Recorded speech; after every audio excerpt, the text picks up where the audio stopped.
What's your story? I'm sure your parents asked you that kind of question if when young you came home with a black eye and a torn shirt. What's your story?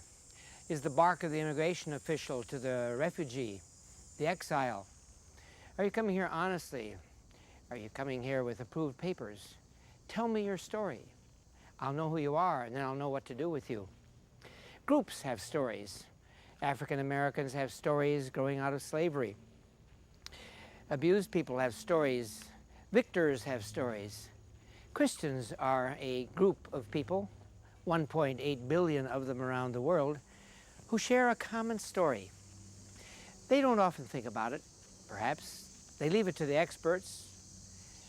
In the theological schools and the seminaries and the colleges, there are people who keep the story straight. But it doesn't seem to be everybody's theme. And yet the words we use, the hopes we have, the dreams by which we live, the impulses that send us out into mission, all of these are really part of a story, a long story, a 2,000-year-old story. Like all stories, this one has beginnings, or before the beginning. But by the time we come to Jesus Christ, after whom Christianity is named, that whole story comes to a focus in the fact that Christianity is a Jewish story. Jesus was a Jew. All of the original disciples were Jews. The whole original ministry was in the area that we would today call Israel, much of it Judea. Christians and Jews parted, tragically parted. It's a very sad history along the way. But in their early years, they were very close. In fact, the Christian story begins with their borrowing a book and taking over the entire Hebrew Scriptures and making it part of the book we today call the Bible. Why make so much of Jesus of Nazareth? We don't do that with other ancient people. We may honor a philosopher or an official or a valiant person, but the 1.8 billion people I mentioned a moment ago who follow Jesus make something very different of him. Christianity shares the sacred with other faiths, Buddhism, Hinduism. Christianity shares the belief in one God with other faiths, Islam and Judaism. But what Christians have distinctive is this faith in Jesus of Nazareth. They don't all agree with each other in every detail. There are 25,000 different Christian denominations, so they must have disagreements. And many of these disagreements are even about Jesus. In what ways is Jesus the Son of God? In what ways is Jesus a fully human being living an ordinary existence, eating and drinking like anyone else? They may disagree about how to place that all, but they all agree on what one scholar says is that the human Jesus is the exalted Lord. Libraries full of books about the human Jesus, and they all take off from just 4 books. 4 books that we call the Gospels, collections put together. We have them under the names of Matthew, Mark, Luke, and John. The story of Jesus, as we get it from these 4 Gospels, has him born in Bethlehem, the city of David, the Bethlehem of all the Christmas songs still sung today. He grows up in Nazareth. We picture him in the carpenter shop, obeying his mother Mary, working with Joseph. We know almost nothing about that, even from these closest stories, until he appears, we think around age 30, at the Jordan River and is baptized by someone called John the Baptist. The use of water, a sign that the people who did this were to change, to repent, to find new ways. Sounds very much like the prophets. They're not ready for the kingdom of God, God's justice, or God's mercy. Jesus doesn't need repentance, but he says he wants to identify with everyone else. And from then on in, his life is that of identification with other humans. He preaches in the synagogue. He opens the book of the prophet Isaiah. He announces the nearness of the kingdom of God and God's rule. He says he will heal and they should heal. He will teach and they should teach. And he said he would raise the dead. He would do wonders. Yet he didn't want to be known as a wonder worker, and when people tried to make that the center of the plot, he always shrugged that off. Somewhere along the way, in the midst of his teaching, Sermon on the Mount, the Beatitudes, the blessings, the Lord's Prayer, and how to pray, somewhere in the middle of all that, he comes to the climax of his story as he runs into the conflict with authorities. The religious authorities of the time, who see him as someone who takes their laws too lightly and breaks them and their ways, comes into trouble with the civil authorities. The plot is very complicated, but it seems as if he could be pictured as challenging Roman authority. And so the gospel stories have Jews and Romans involved in trying him, taking him out to the edge of the city, nailing him to a cross and leaving him there for dead. But the Christians of the world are not to say Jews did it, or Romans did it, or someone else did it. They have to say he's carrying our burden. He's carrying our faults and our flaws. And in his death, a sacrifice, a complete giving in love. Everything is different in our relationship with God. But you can't leave him there on the cross and have a Christian story. If that were the case, this would be a burial society. It would be a memorial society. It would be a mausoleum. It's anything but that. It's people who sense a living presence of Jesus today, so he had to be alive. And on the third day, whatever happened, they said, he is alive. They heard, he is risen. He is resurrected. And that's where the real vital story of the Christian mission begins. What's your story? The answer to that, I hope I've been successfully contending, is, if you're a Christian, it's a Jesus story. Jesus of Nazareth died, risen 2,000 years ago. You'd think that could be the end of the story. And for a lot of people who are Christian, they'd like it to be that. A lot of people like Jesus, but they don't like anything between Jesus and now. But I would have to say that we wouldn't know the story if it weren't for the people that a moment ago I called disciples, followers. Some of them are also called apostles. They are sent out. Some of them are called evangelists because they wrote evangels, another word for gospels. Let's talk about just a couple of them to show in what way we get explained by what they were about. The most controversial is a man named Paul the Apostle. A really interesting part of his story is that he never saw Jesus. Jesus lived out his 30-some years of earthly life, and Paul was off there learning how to study the Jewish law and to impart it. He studied under the best rabbi of the day. And then after the Christian church began to gather people together around the resurrected Jesus, Paul couldn't stand them at all. He thought they were subversive of God's way and the law. And when the first of these was put to death, a man named Stephen, Paul holds the coats of those who were throwing stones at him. That's how fanatic he was. He used words that we would call fanatic, zealous for that law. And then something happened. Something happened, according to another book in the Bible, when Paul was on the way to the city of Damascus. He suddenly has a conversion experience. The voice of Jesus asking, "Why are you persecuting me?" Meaning those who are following him. Paul tells the same story a slightly different way. You can read it two ways. One, that he converted completely from Judaism to a new faith, or another way, that he got a calling within Judaism to do something different. And he did something different. He took the story of Jesus, who didn't write an autobiography. We wouldn't know anything about that at all, if it weren't for others, we say.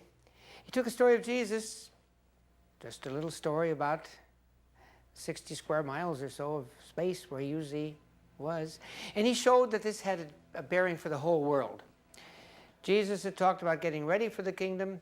Paul said a new era has already begun once Jesus is raised from the dead.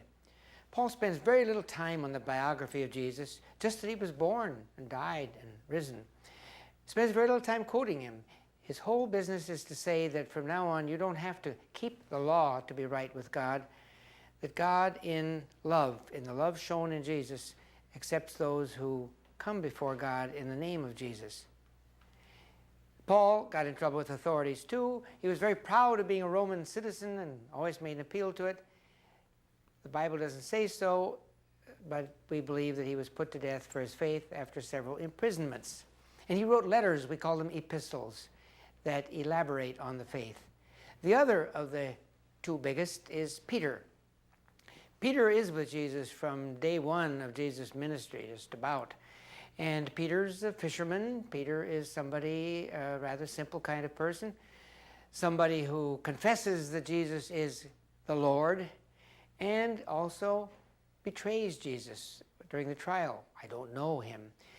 But all is forgiven, and Peter sees the resurrected Lord, changes his way completely, and becomes one of the heads of the church that stays home in Jerusalem.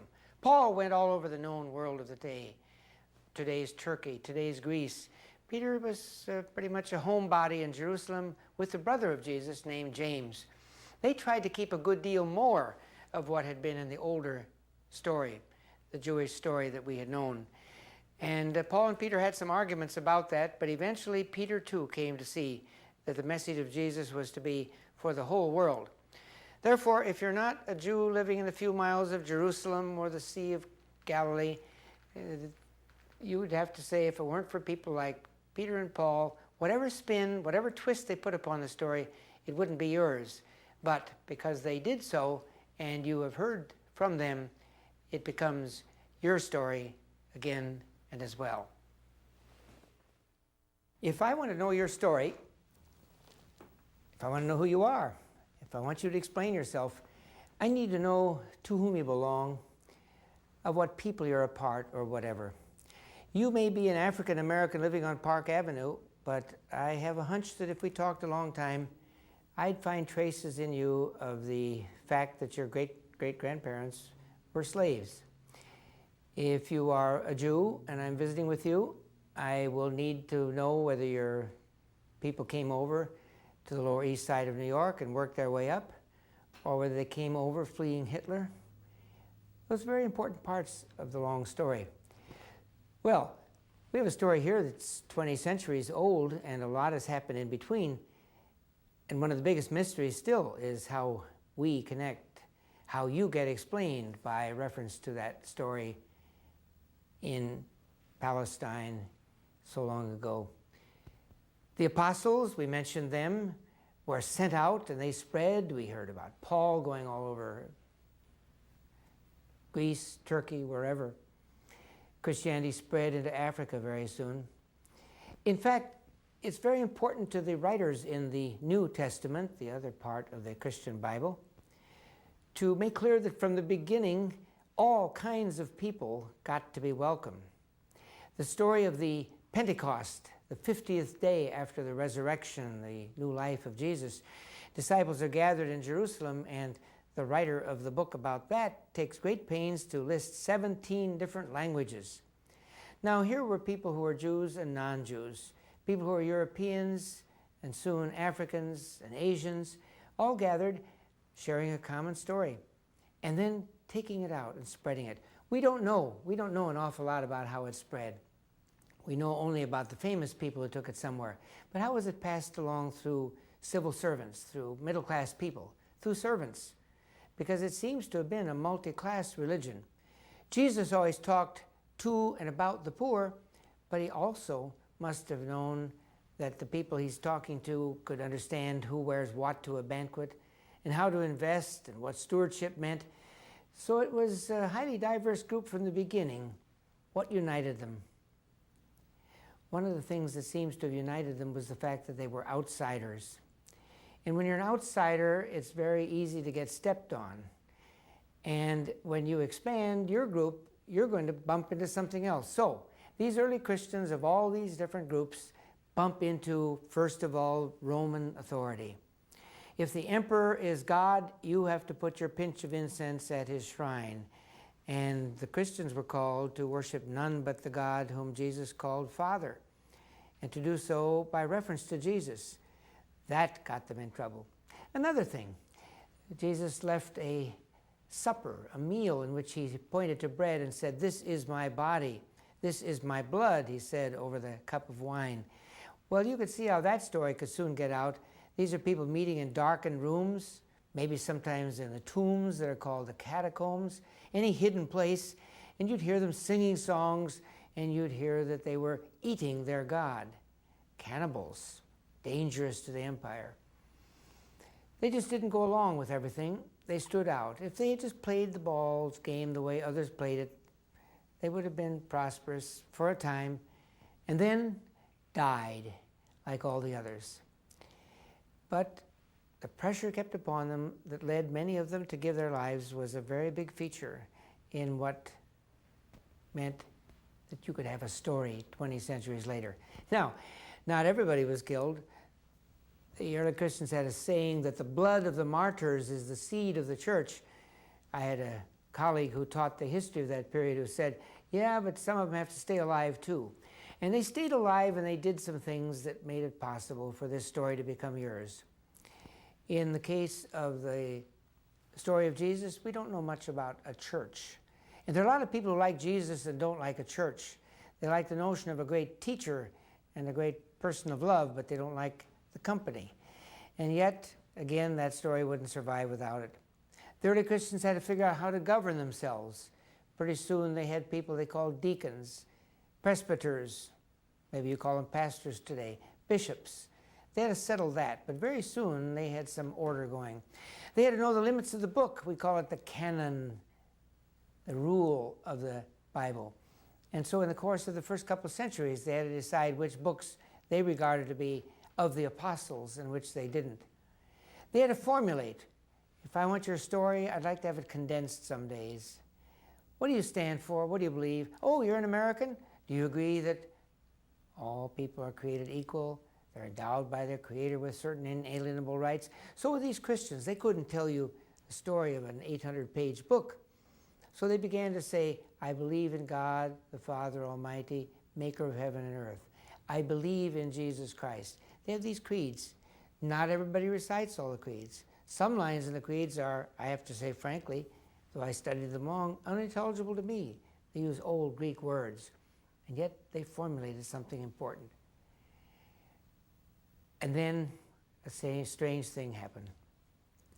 The outsiders became insiders.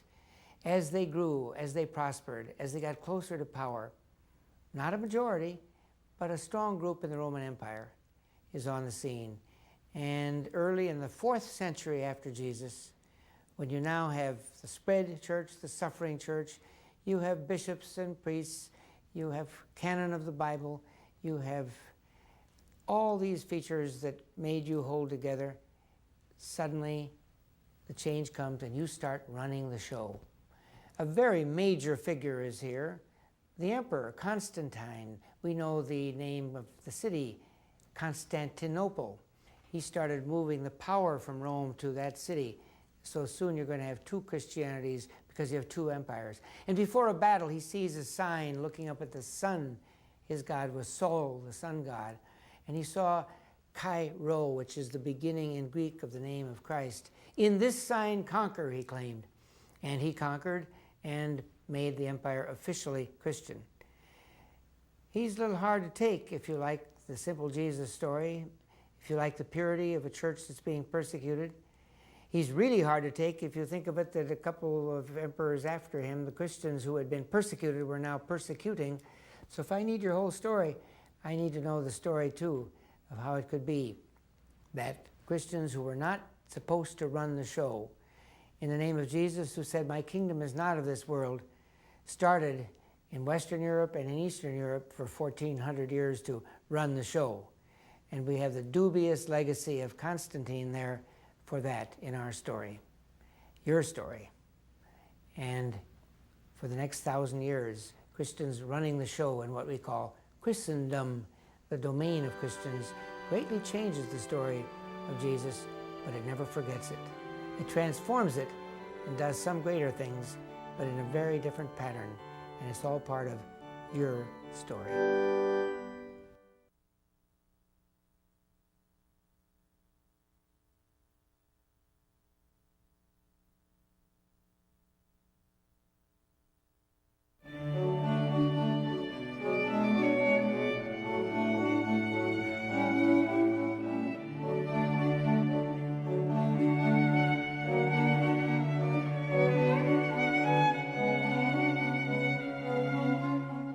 What's your story? You ask me, I ask you, what's your story? Because telling our stories helps explain ourselves to each other. What's your story? If a Christian asks that of another Christian, the answer probably is going to be, my story is the story of the Bible, or the story of Jesus Christ through the ages, or something of that sort. And that would certainly be the answer that holds together the Christian story. But there's more to it than that. Jesus may be a living presence to the believing Christian of today, but a lot has happened between then and now. The Christian church existed through the ages, and I'd like to see whether I could change the concept somewhat by saying, what's your story? And you answer, my story is partly medieval, the Middle Ages.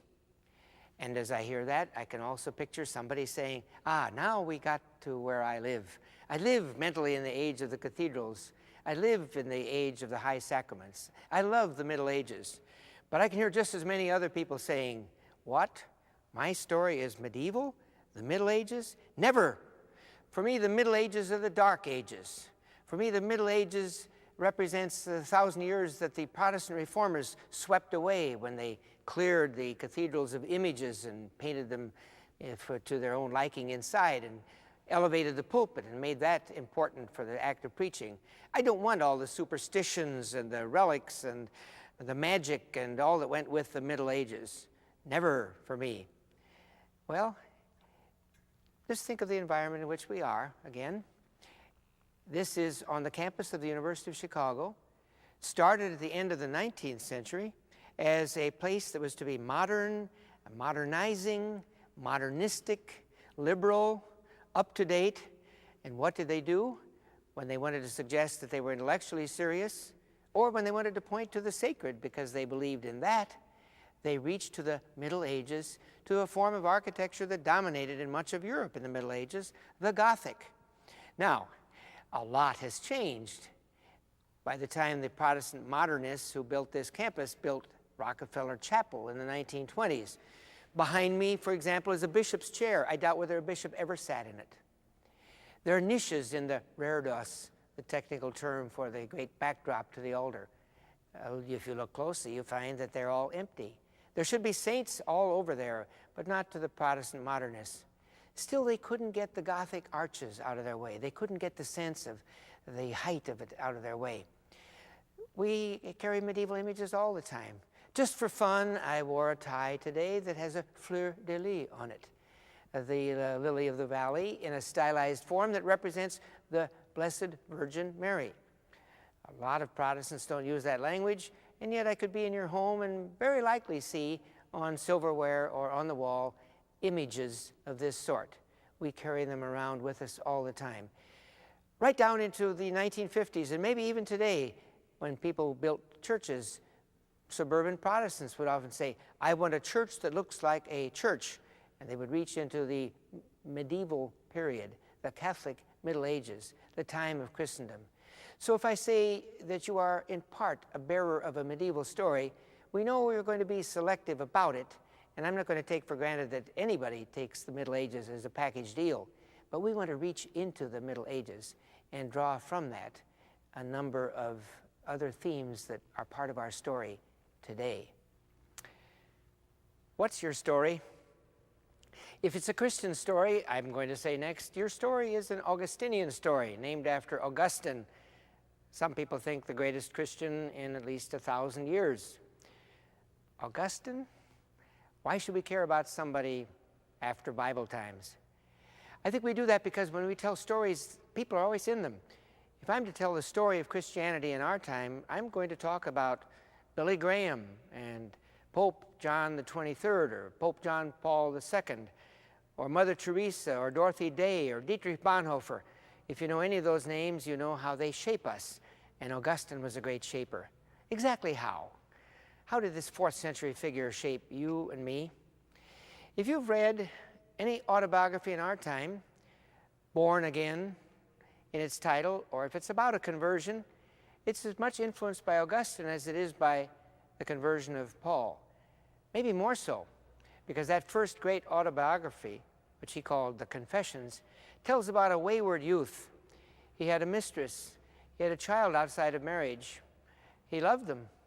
He left them along the way in this conversion period, and we don't hear much about them along the way. He had a mother, Monica, Saint Monica, as in Santa Monica, who prayed for his conversion.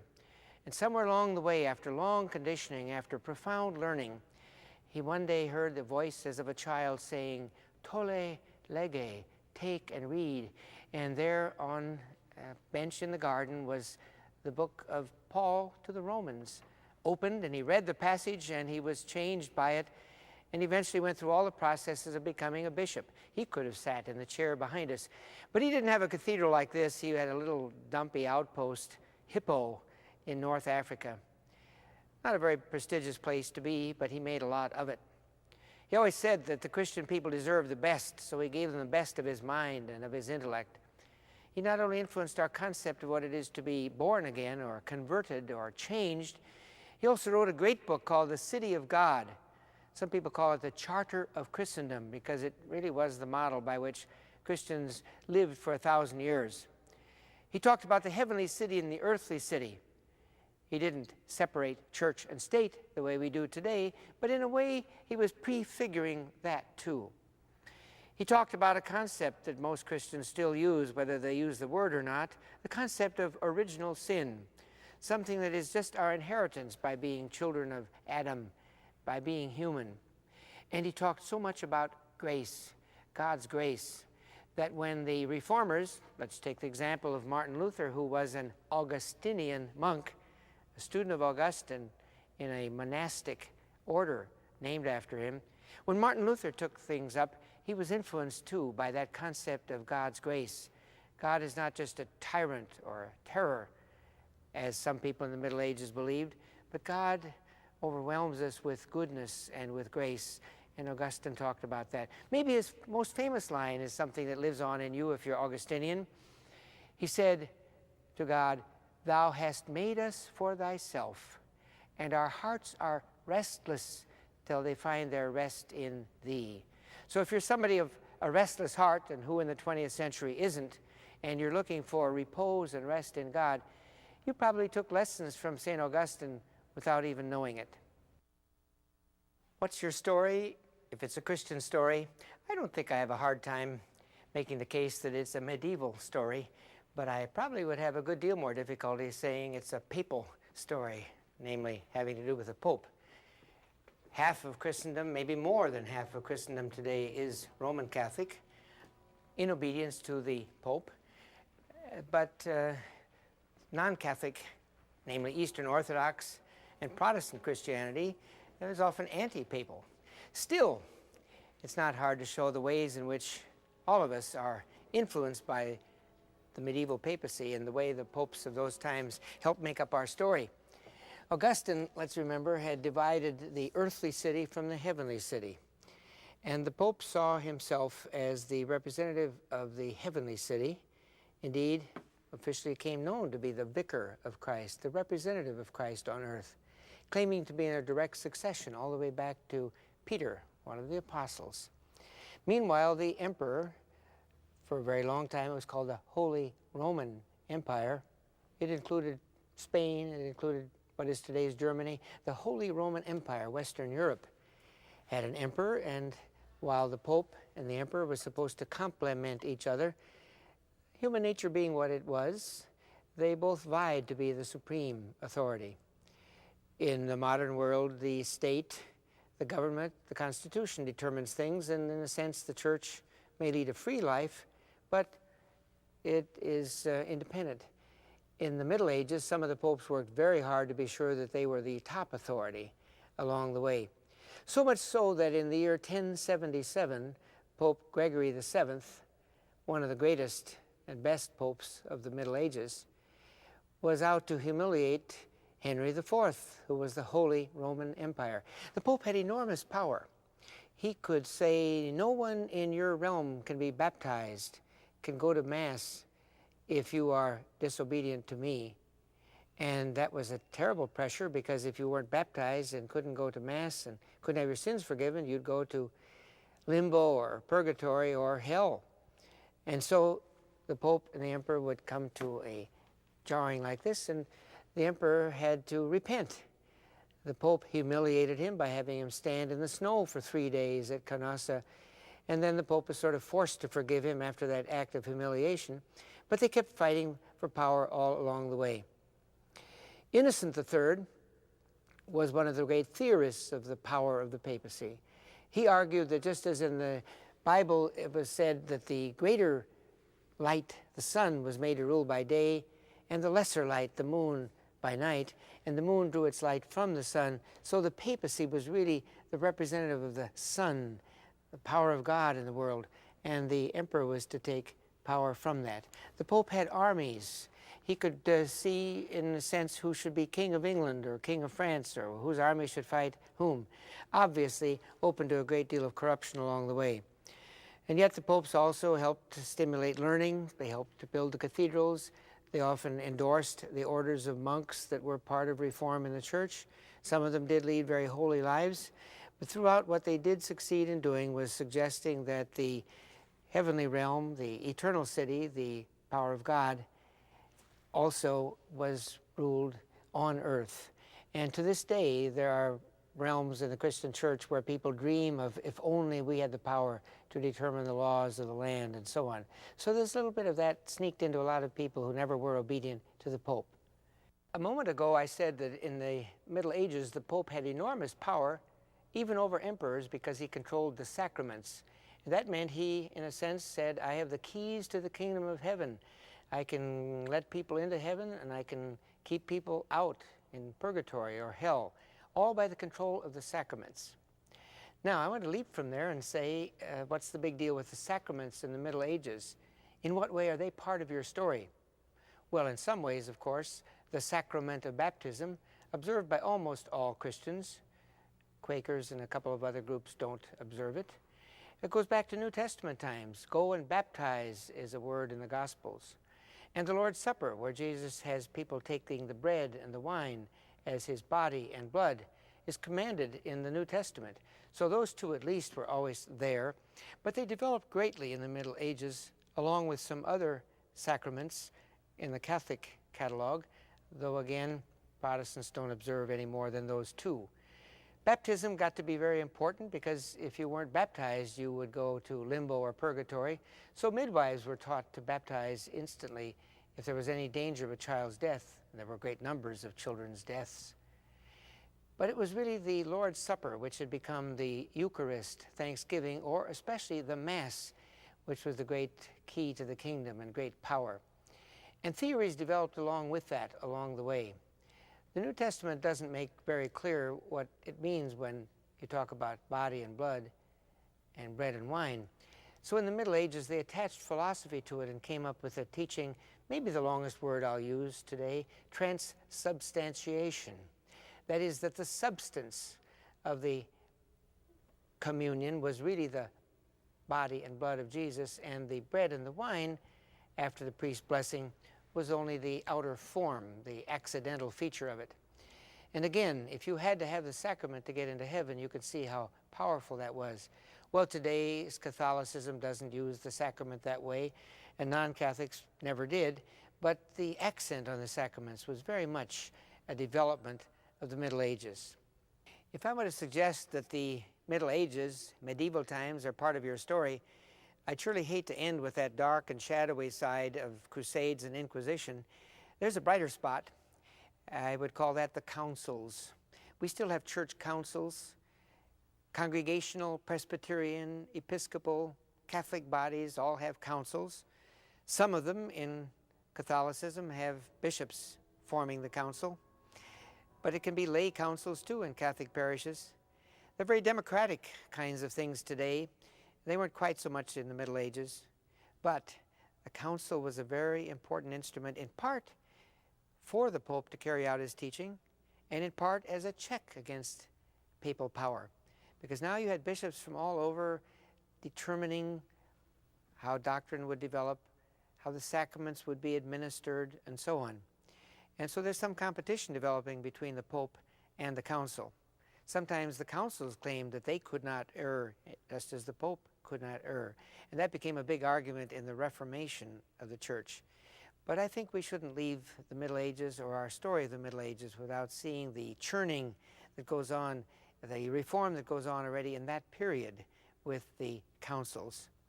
And when I speak about churning, I guess I'm back to a theme that we talked about when we had Augustine on stage, and that is that the church in all the ages is not only a place for solace and comfort and serenity, but a place that points to it for the restless heart and the restless church along the way. If the Christian story of the Middle Ages is yours somehow, you may not at all like some of the things you've heard about and seen. The splendor of the cathedral, the pomp and power of the papacy, all the glories and all the gold. There's another side, and that may speak more clearly to your heart. Your story may be a search for simplicity, and the Middle Ages have given us some of the best models there have ever been. St. Francis of Assisi, perhaps the best known, is somebody who was known very much for his love of nature. In fact, outside this chapel, there's a pulpit. We call it St. Francis Pulpit, and the student legend is that it was done there because Francis preached to the birds. Whether or not that's the case, it was a symbol of the fact that he left behind him the cathedral. He left behind him his own father's business. His father was a wealthy merchant. He went barefoot and chose the simple life and gathered other people like him. You're probably Franciscan if you've ever said a prayer, whether he wrote it or not, in his spirit. It's called the Prayer of St. Francis. O Lord, make me an instrument of thy peace. A person of peace. He was in a long tradition of monasticism, men and women who'd gone out to the desert, who went to caves, who formed community in search of the simple life. But that may not be your search either. You may be on a spiritual search. Many late 20th century people define themselves that way. Go to a large bookstore today and you're likely to see a section called Spirituality. Some of it is Buddhist, some Hindu, some New Age, but a lot of it draws upon biblical and Christian and particularly medieval sources. This university, where I taught for decades, has more students, not only women, writing dissertations on medieval women mystics than on any modern people. You'll hear names like Hildegard of Bingen and Juliana of Norwich and Marjorie Kemp in the halls of this place. People who are not trying to be antiquarians and museum keepers, but modern men and women who are trying to find union with God and depth in their Christian faith draw upon this. So if you're a meditator, you're likely to be drawing very much on the story of the Middle Ages. And there's one more, and we dare not forget that on the university campus, and that's the search for the intellectual life. The modern university, with its classic cathedral, its Gothic forms, its bells that sound as if you're at Oxford in the 13th century, fit in very well with Oxford in the 13th century. We are indeed direct heirs of it. Oxford, Cambridge, Paris, Bologna were founded by people who believed that you should love the Lord not only with your heart and your soul, but also with your mind. They thought, Thomas Aquinas, the greatest of them, that you could more or less prove the existence of God and prove the truth of Scripture and prove the truth of the Christian faith. But they were always humble enough to know that you needed heart and soul along with mind. Moderns like C.S. Lewis and others who are apologists, explainers of the Christian faith are very much in that same tradition. And so I'd have to say at the end of your tour of the Middle Ages, that if you are on a simplicity search, a spiritual search, or an intellectual search, some part of that story you got from the Middle Ages, whether you like them or not. And I think you'll begin to like much about the Middle Ages. They are part of your story.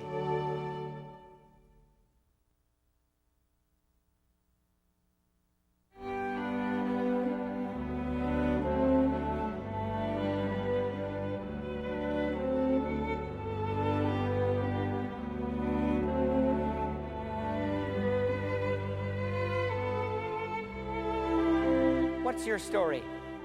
It's a story of reform, I'm sure, and if it's a Christian story, it certainly includes the element of reforming. We all know what reforming means. If I tell you my story, you tell me yours, we'll soon get into the plot of reforming. Take me, for example. I will regularly reform by saying, I will not drink any more caffeinated drinks. And that lasts for a day or two, and then I'm back to caffeinated drinks and need some other kind of reform. Or you might make New Year's resolutions on December 31. You are going to reform. And some of those resolutions will last as long as January 2 or 3, and then you have to reform again. I'm certainly not making fun of the impulse to reform, the need to reform, and the act of reforming. In the process, we do grow into something better than what we had been along the way. I'm only saying that it's very hard to think in terms of reform. We do it too in our institutional, our social, and our cultural life, everything we belong to. Nations are always in the business of reforming, or the political powers and parties that fight for their place in the nation. They will regularly say, we're out for reform. One of them even calls itself a reform party. And if you're in corporate life and you have a new CEO, when she comes in, he comes in, they want to make a new mark, and they know there's something wrong. That's why they're brought in, and so they must reform. They will reform. And you'd better get ready to be a participant in reform, no matter how set in your ways you've been, however comfortable you've been about your unreformed life. Some individuals took on reform. One of the better known ones was a monk named Savonarola in Florence, Italy, a city full of images and paintings and so on to represent the Christ story. But Savonarola saw a lot of trade in these images, and he thought people were worshiping them instead of God, so he started burning the images, and they evened the score by burning him. Another one in Czechoslovakia, we would call it today, the Czech Republic, was John Hus, who said the lay people should no longer be denied the wine and the cup, the blood of Christ, along with the bread, the body, as they had been denied. And he said we can only go with the teachings that are clearly in the Bible, nowhere else. And he was promised safe conduct to a council at Constance, which was going to see whether any of his teaching was true or whether all of it was false. Safe conduct, they said, but it was a one-way ticket. They burned him, too, along the way. In England, John Wycliffe, a Bible translator, and groups called the Lollards also had their troubles, and many died. In all of those circumstances, we began to see a chafing, an itching for reform on a larger scale. Reform really became necessary when one practice started reaching Germany, a place that was already resentful of the Pope and papal action and money being drained from Germany across the Alps to pay for St. Peter's Church in Rome. How do you pay for it? How do you pay for all these expenses? Well, some people discovered that one way to do it is to buy your way out of purgatory. Purgatory was that place this side of hell, this side of heaven, where you'd be purged of your sins and given a new start. And a Dominican monk named John Tetzel started making his way around Germany, selling indulgences. You give him money, he'll get you out of purgatory at once, or at least a lot sooner. And if you were resentful already, now you were really resentful, having to fork over and pay and buy your way into a better future. Reform was all ready to be broken out, and indeed, in response to John Tetzel, an incident occurred from which many people date the Protestant Reformation. What's your story? If it's a story born of the Protestant Reformation, it's a story of grace. You're not the only one to have it. Catholics talk grace too. But the big fight in the 16th century between John Tetzel and those who opposed him was over grace. And among his opposers, his opponents, was the best known Martin Luther, an Augustinian monk who, out of the travail of his own soul, started asking questions that brought him to a confrontation with Tetzel and the sellers of indulgences. You see, in the monastery, Luther, an anguished young person, took so seriously the presence of God, the God who judges, who he saw to be angry and tyrannical and arbitrary. He always asked himself, as he thought of that God, how can I be sure of God's grace? How can I be sure that I'm in God's favor? Can I do so by my being sorry for my sins? Can I do it by trying to do good works? Can I buy my way? And he was convinced, no, he couldn't. He was a professor of the Old Testament at a backwater university called Wittenberg, and he started reading and teaching the Psalms. And then he went into the New Testament and started teaching and reading the letter of Paul to the Romans, always with his own zeal in mind to find his way to God. And he was convinced that that way was free of charge, that God, through Jesus Christ, had taken care of everything for us, and all we needed was faith His key word was justification. You are made just by grace through faith. That was it. No indulgences to be paid, no works to be done. So far, so good, except he was running into a church that didn't want that taught. It had an elaborate system of merit and work, and grace was disruptive of that. Grace was there, but it was a submerged theme. So what do you do in those circumstances? You start debates. You have debates between these squabbling monks in these German monasteries. You send delegates up from Rome because this is very disturbing in Rome. You're counting on German money to cross the Alps to help pay for St. Peter's. That's going to be cut off because the German princes very much like to be independent of that financial system. They started, many of them, backing Luther and his colleagues. Luther started preaching this message beyond the university and sending out students to preach it. But as much as they believed in the preached word, the word had to be shouted and not just written in German. Geschrien and not just geschrieben. You can hear the pun. If Martin Luther and his colleagues had to do all their disseminating just with their own quill pens, they'd get no further than my writing would with my pad here in front of me on this day. But it happened that shortly before this reform began, John Gutenberg and his colleagues had invented movable type, and thus the printing press. It's hard to imagine what a difference that was to make in the lives of ordinary people in Europe, just at the time of this dissent and disruption in the religious fabric of Europe. People were hungry for what could come forth. And Martin Luther scribbled a good deal. What did he scribble most of all? He was proudest of the fact that he translated the Bible. In England, they'd been translating the Bible into English so that the lay people could do their own judging, but now it's happening all over the continent. Luther was spirited off by some friends after he was kicked out of, excommunicated from the Catholic Church. He was spirited away to a desk no bigger than this in a little room in the Wartburg Castle, and in a matter of weeks he came up with a New Testament translation. In a matter of weeks it was being spread all over Germany and over the rest of Europe. Every day he was writing, stormy preacher, running around and still sitting at that desk, publishing every 14 days of the next 30 years about a 30-page document that makes up 100 volumes today. And all of it about that single theme in its own way, clearing the path for God's grace and that you were to be made just through it. I certainly would give the wrong impression if I suggested that the Catholic Church that he stood up against did not itself reform. Some parts of that reform took a long time, some began instantly. But what is interesting to me is how the two main battles that went on, making the Bible available to ordinary people and preaching the message of God's love and grace, got widespread in Catholicism too. I started seeing this as someone who was at the Second Vatican Council, in my case in 1964, and seeing how much influence the Bible, the scriptures, had on the bishops and the learned people there, and how eager they were to get the new translations, the French of the Jerusalem Bible and New English translations, into the hands of the people so they could judge for themselves. That's reform. And as far as the battle over grace is concerned, in 1999, official Catholicism and the Lutheran World Federation, after working for years on a common document, signed a document on their agreements on what being justified by grace through faith means today. So that part of the war is over. But we have a story to tell first of the spread of reform far beyond Luther and Germany into all of Europe, and from there into much of the world. What's your story? It's a story of diversity if you've been influenced by the Protestant Reformation.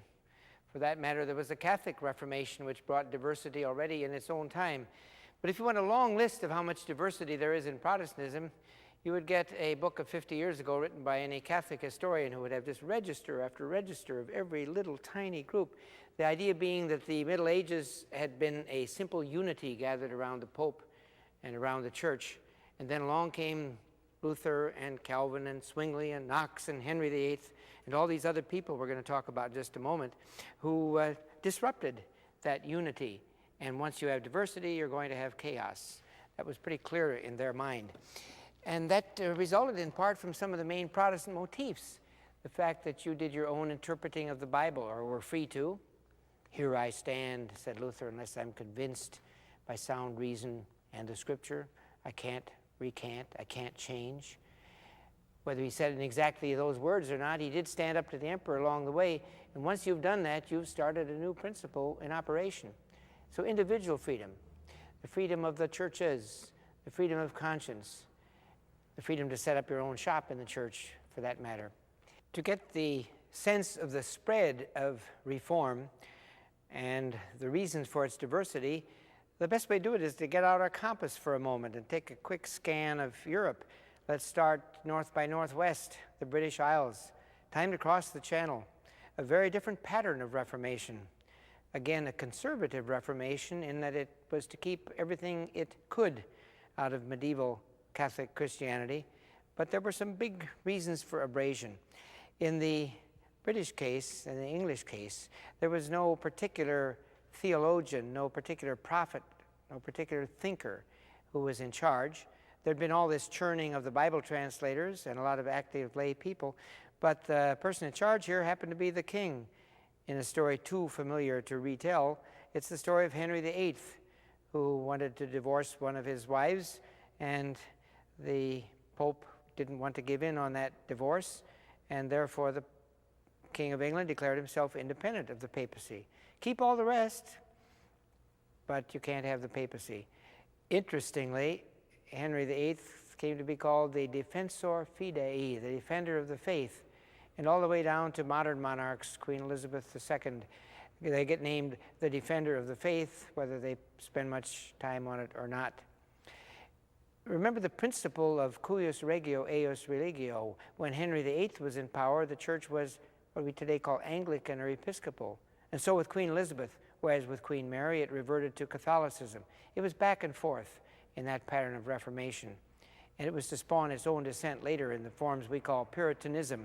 The main reformer in Scotland, meanwhile, was a man named John Knox, influenced by the Continental Reformation, and in many ways the father of Scottish Presbyterianism, and thus of the Presbyterianism that people in the United States know and many adhere to.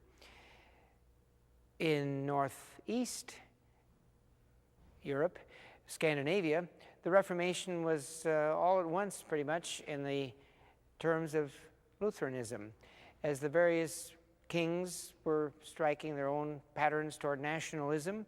Their scholars had studied in Wittenberg and in the German universities, and they brought the Lutheran Reformation there. So to this day, Iceland, Finland, Norway, Sweden, Denmark, the Scandinavian nations are, at least in name and in culture, Lutheran as opposed to some other form of Protestantism. Eastern Europe, Poland, the Czech, Slovak areas, there was not as much Protestantization, but some did occur along the way. The real drama is Southwest. That Southwest drama is Switzerland, parts of France, parts of Southwest Germany, what we call Reformed Protestantism. This is almost concurrent with the Lutheran Reformation, but it's under a very different influence now, particularly two people, but most of all, one of them, John Calvin. John Calvin was a French lawyer who made his way to Geneva and organized the reform there. Very much focused on the Bible and on grace, although he had a somewhat different initial impetus, whereas Martin Luther and some of the others started with the grace of God and then backed up to say, but remember, the God we're talking about is sovereign, is in control, is majestic. For Calvin, it was the other way around. What are we going to do in the face of a God who is sovereign and in control and majestic? So Calvin started talking about the way that God elected people to salvation and to damnation. It brought a whole new twist into it. There's as much grace in Calvinism as there is in the rest of Protestantism, but it starts always with that giving glory to the God who rules the nations and rules the heart. And Calvin is very important because he influenced the Presbyterians, he influenced the Puritans, he influenced most of the Protestants that came also through Anglicanism to Virginia, to New England, and set up shop. Because setting up shop is what Calvin did. In Geneva, he really did what the Catholics had done. He said there's going to be one religion here, It doesn't have to be run by the Pope and cardinals. It's going to be run by elders. It's going to be run by lay people, but it's going to be run. There were many laws set up in the name of the church that were against dissenters. In fact, one dissenter, a man named Servetus, was put to death as a result of Calvin's preaching and alliance with civil authorities. He was a heretic. He was an outsider. But Calvin is most remembered for a very positive thing.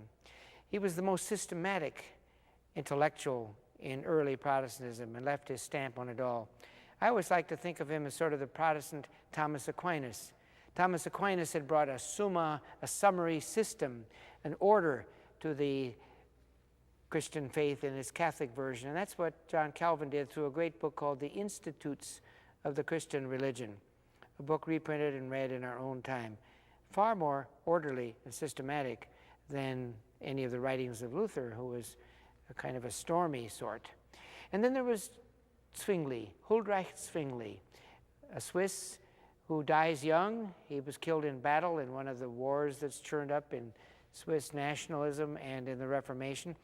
But in his short years had a great deal of impact, again on many parallel tracks to Calvin and Luther, but he began to innovate on another line that leads me to call him the first modern Protestant. Luther was really a thoroughly medieval person in the way he looked at reality. And thus, for Luther, the bread and the wine of the communion really made Christ present. His body and blood was a real presence for Luther.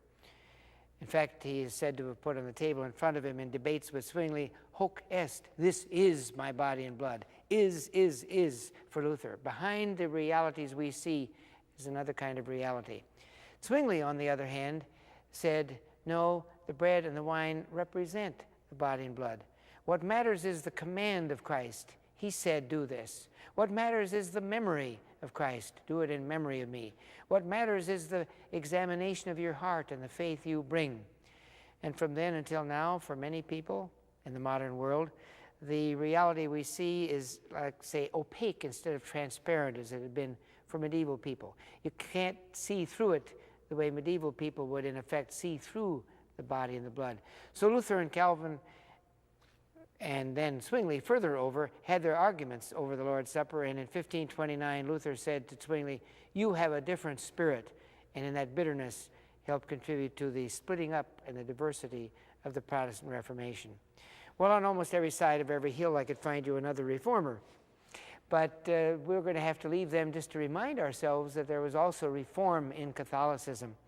A lot of Catholic historians would say, we didn't need all these people up there in the northern part of Europe. We had reform going already in Spain and reform going in Italy. Reform in the form of new orders like the Jesuits, the Society of Jesus, who were ready to go out into the whole world. A reform of life, a reform of morals, a reform of teaching, a reform of worship. And so that too is thrown into the mix of diversity. But one thing was not yet as diverse as Protestants' itch or impulse would make it be, and that is how to govern. What's your story? It's probably also a story of dissent. Catholics today are free to dissent with other Catholics as seldom before since Vatican II. Protestantism was born as a movement of dissent against Catholicism, and Protestantism spawned dissenting movements more radical than those we've talked about. We've talked about Protestants who kept the Lord's Supper more or less as it had been, and baptism of infants as it had been. And now came some people who said, you must only baptize believers who can speak for themselves. Anabaptist, we will re-baptize them. Some of them didn't baptize even at all. Today they live on as Anabaptist, Mennonite, Church of the Brethren, Quaker, or whatever. They remain small, but their voice became very large. Curiously, the same Protestants who had been persecuted by Catholics when they ran the territories themselves persecuted these dissenters. There was no room for them in their Europe. And it took a long time for the power of dissent to make its voice heard. I remember sitting in this very church in the 1950s when my own favorite theologian, H. Richard Niebuhr, was talking about what had happened to Protestantism. And he used the design of a building like this as a symbol of it. He said in medieval Catholicism there was one focus, the altar. Even the pulpit didn't count. There were no other rooms for education or the laity Today you could visit a cathedral in Europe and you can't find a restroom inside it. And here you have a kind of a sprawl all over the place of places for education, for service, for outreach, for united Protestant ministry on the campus or for whatever. And there's still a cross, a very different kind of cross than in the Middle Ages, but the altar is not as prominent. The coming together of people is a big part of it. And if I went to an evangelical church, it would have different appointments. If I went to a high church Episcopal or a Lutheran or a Presbyterian church, they'd be more formal. Chaos, some people would say, but I also want to call it energy, because good things have come out of it along the way. And while we seek coherence, the Christian unity movements are trying to find coherence and intercommunion in Christ. We also have to say that out of this dissent that has been persecuted and been so troublesome and often outvoted has come an energy that enlivens the Christian story today. And whenever you are disturbed by dissent, or if you are a dissenter, realize that you're contributing to the energy that makes up the adventure of an enlarged Christian story. A story which, if you're a Christian, is your story.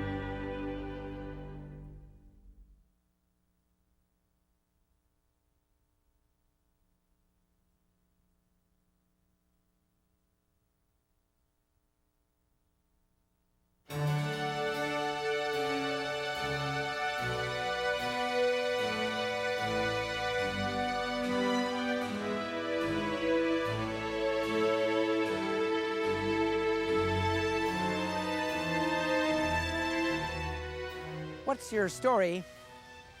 If you'd ask me that, I'd have to say my story as a Christian involves this street, this place. I happen to be walking to church, which is one of the expressions of being a Christian. I could be walking to any of 3 or 4 or 500,000 such places in America. I could be riding an elevator in a high-rise to a skyscraper chapel. I could be going down in a bus toward a storefront church. It could be, as I started out in life, in a little car down a country road to a rural church.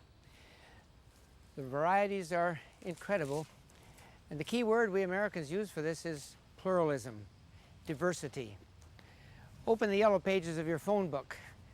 Right there, alphabetically after chiropractors and just before cigars, is a section called Churches, and you will see a lot of variety there. And we want to talk a little bit about how that variety came to be in North America. No two stories match in American religion. That picture I used of the yellow pages and the alphabet sounds all too safe, and then you see a church like this and it sends out signals. It says neighborhood, it says middle class, it says domestic, it probably says white. That's not the situation of most Christians in the world. Most Christians are in Africa, in Asia, everywhere but these safe little places. Well, the people who make up churches like this weren't always safe either. Many of them came as refugees. In this particular instance, many of them came to improve themselves from Czech and Slovak and other Middle European places and found their home. Today, I suppose they're looked at as being people in power. In other words, victimizers, in a nation where much of our pluralism has meant victims. There are a lot of people who are on the underside of the Christian story in America, and they deserve our attention. Those who were here when the Christians from Europe came, the Native Americans, those who keep coming from the South in particular, the Hispanic, Latina Americans, and the African Americans who were here before the Mayflower. If you are a Native American, you may or may not be a Christian. Many Native American stories go back before Europeans brought Christianity here. Many Europeans came claiming that they wanted to convert Native Americans, whom they called the Indians. And some of them genuinely did, and there are good stories of rather noble action on the part of some. Some came with the conquistadores and tried to enslave you. Some of the chaplains among them, priests and missionaries and brothers, did what they could to keep you from being enslaved. Yes, there is that good part of the story, but the diseases that were brought, and the guns that were brought, and the broken treaties that were made, all these warred against any notion that Christianity would be an easy package for you to accept.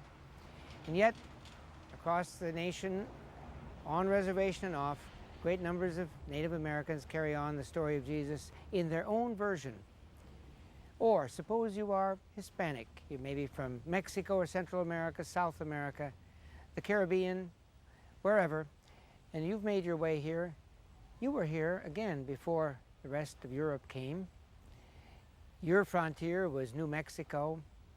There's a church and a house in Santa Fe that's older than the Mayflower, Mayflower being the place where many American Christians think the story in this hemisphere begins. You're there, and again, had been a suffering people, and still very often suffer stigma at the hands of others. But you made your way, and now in the northern cities, you're a common presence, and have brought along pictures of Jesus and of saints. Many of you were Catholic and stayed so. Others of you have become Pentecostal and Evangelical and Southern Baptist. Whatever the mix, you still share the common story of Jesus at the start of the church in the great variety we call American pluralism. And the third other set of people, you who are African American, if I talk to you directly, represent the pulse of American cities these days. If I am in many sections of my own city of Chicago, if I want to see a church that attracts thousands and does works of love and mercy, it's likely to be an African American church. And then I have to know that your roots go back a year before the Mayflower, when the ship came to Virginia, bringing Africans. People did everything they could to deprive Africans of the religions they brought, and they were very slow to bring them Jesus. But in the course of time, African Americans began to find chapels of their own on the plantations or in the free churches. And when slavery ended, there was a great boom in the development of the black church as the strongest of all the African American institutions, which it has remained. It's a story of triumph against all odds. It's a story of people who very often identify with the Old Testament, with Moses, with crossing the Jordan, coming to a promised land, but even more, identifying with Jesus and the call for justice and mercy against many difficult circumstances. Now, if I say that the Puritan story is your story, I could picture some grumbling, some protests, even some howls from different sets of people, because the Puritan story is one that the Puritans themselves liked too much and the non-Puritans liked not at all. Let's take the non-Puritans first of all. They never quite liked it that so many of the stories in American history books and textbooks made it seem as if Puritans were the only people who made up America, the only ones that really belonged here. Not at all, say the others. You Puritans were far too legalistic, too crabby, too sure of the fact that you knew what God wanted of you along the way. We don't want to be any part of it. In that image, the Puritans were people who didn't want anybody to have a good time. They were people who forced you to go to church and listen to long sermons, who expelled you if you had an illegitimate child, or put a big A on you if you committed adultery or whatever. We don't like you Puritans. And so such Americans, including American Christians, don't like to see American history as Puritanism writ large. That sounds a lot like dead white European language to many races and groups in America today. And on the other hand, there are a lot of people of Puritan descent who aren't sure they like to share all the features of what went with that. For the Puritans were, in general, a rather highly educated group that came to Plymouth Colony on the Mayflower, or came to Massachusetts Bay, educated at Cambridge and elsewhere, sure of themselves, sure that they had a covenant with God, that this covenant meant that they had been knit together as a tight commonwealth and community. If somebody else came, they put them out. There were no Catholic churches in New England at all. They didn't like it when some people among them started turning Baptist along the way.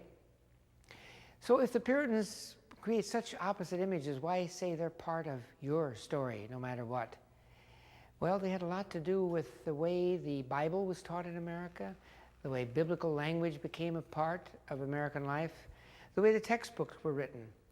Maybe most of all in what is often called the Puritan ethic or the Protestant work ethic. Experts can argue a good deal about just what hand the Puritans had in it, but the Puritans certainly did believe that you were obliged to serve God, if you're a special people, by working very hard and long and honestly and saving and having high incentives. As you listen to that language, you can see how much that's part of the story of Americans today who aren't Puritan or Protestant or Christian. the newest people coming from Southeast Asia, as well as anyone else who wants to make it in America, somehow seems to adopt some features of that ethic. What's your story? If I asked you that, and you wanted to answer in a Christian context, and you'd say, my story is that of the Enlightenment, or an I'm enlightened Christian, I'd probably faint or smile or scratch my head. I've never met anyone who would say that they are, in that sense, a product of the Enlightenment and Christianity. And yet, I think I can make the case on this one as well as anything else, that to know you, if you are a long time, at least in the United States, and a Christian, you brought together two faiths that are somewhat different from each other. What did I mean by enlightenment? I didn't invent the word. One historian said that late in the 18th century, in Western Europe and in North America, people invented a new religion that starts with a capital E, the big E, Enlightenment. Aufklärung, the Germans called it. All of a sudden, the darkness and the shackles were to be off human minds, and they were to see in a fresh way. They wouldn't live by priestcraft and superstition. They wouldn't have to have a divine revelation other than the one they would find in nature. In America, it was a very small movement and a very mild version of it, but most of the people who signed the Constitution or signed the Declaration of Independence were people influenced by both their Protestant Christian faith and by the Enlightenment of that century. God was accessible through nature, through reason, through natural law. They're respectful of Christianity, respectful of Jesus. Thomas Jefferson, in the White House, pasted together clippings in French, English, the original Greek, and Latin of the Gospels with all the miracles taken out and called it the life and morals of Jesus of Nazareth. They wanted a constitutional republic in which people would live respectfully of God's ways, but they weren't sure that you had to be formally Christian to be that. So they kept on being Congregationalists and Episcopalians, but their God was the God of reason, and they very seldom used biblical language to define it. What were they after? They were after producing a constitution with religious freedom in which you were free to be religious or not, in which church establishment would no longer matter, in which you would have direct access to the open market of religion, as it were. So they ended up with a godless constitution and helped produce a nation in which Christianity had a much better chance than it did when it was still in the heritage of Constantine the Great, established by law, enforced by the magistrate. You're on your own, and as the West was ready to open, you could enter that West, and you could convert people on your own and start churches, and thus that too is part of your story if you are a Christian in the United States. What's your story? Some of you may have felt cheated by not having been mentioned or having your ancestors mentioned. That would be the case, for example, if you're from the southern colonies, Virginia, South Carolinas, North Carolina, Georgia. All these are interesting stories, and they too had established churches like New England. 9 of the 13 colonies had churches established by law, which meant that you paid taxes whether you believed or not. The long shadow of Constantine was still here in America. But in the middle colonies, and particularly, let's take the example of New York, it was a different story. They too wanted establishment, one church to rule, the governor determining the religion, and he was Dutch, Reformed. But he couldn't have his way because in 1654 he watched a ship come into the harbor, and he learned that there were Jews on it, a ship from Brazil. What will we do? What will we do if we take in Jews? Then we're going to have to take in Catholics and Lutherans and Mennonists and all kinds of other people who aren't Dutch Reformed. But the Dutch West Indies Company told him, you'll take Jews, you'll take them all.